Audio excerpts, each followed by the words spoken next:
Раздосадованные неудачей в Ульяновске, архангелогородцы уже в дебюте встречи показали сыктывкарцам, кто есть кто сегодня в российской суперлиге. На третьей минуте Александр Насонов сделал все идеально. В одиночку прорвался сквозь защитные порядки гостей, аккуратно выложил мяч под удар Евгению Дергаеву. Капитан водника точен, 1-0.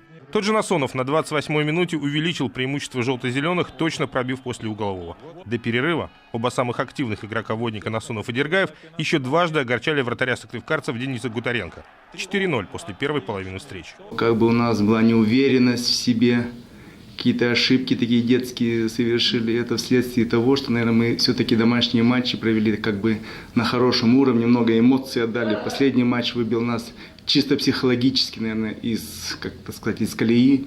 Создав неплохой задел, во втором тайме хоккеисты Архангельска сбавили обороты, отдали инициативу гостям, предпочитая позиционное нападение. Ну а что же строитель? Моменты у сине-белых были и вполне себе неплохие. Вот, например, дальний удар Романа Бояринцева. Голкипер водника Михаил Шиляев отвел угрозу только в акробатическом прыжке. Еще в одном моменте судьи после прохода Антона Оппенлендера не поставили явно 12-метровый, всего лишь угловой.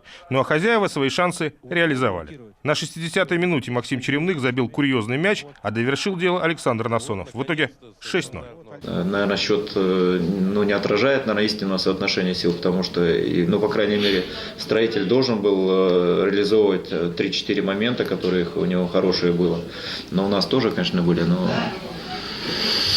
будем говорить так, что победили, но вот такого морального удовлетворения полного нет. Впереди у строителя два важных с турнирной точки зрения матча. Уже завтра сыктывкарцы примут красногорский «Зоркий», а 18-го к нам в гости пожалуют обновленная, но от этого не менее грозная московская «Динамо». В обоих матчах нам нужна только победа. Максим Васильев, телеканал «Юрган», Архангельск.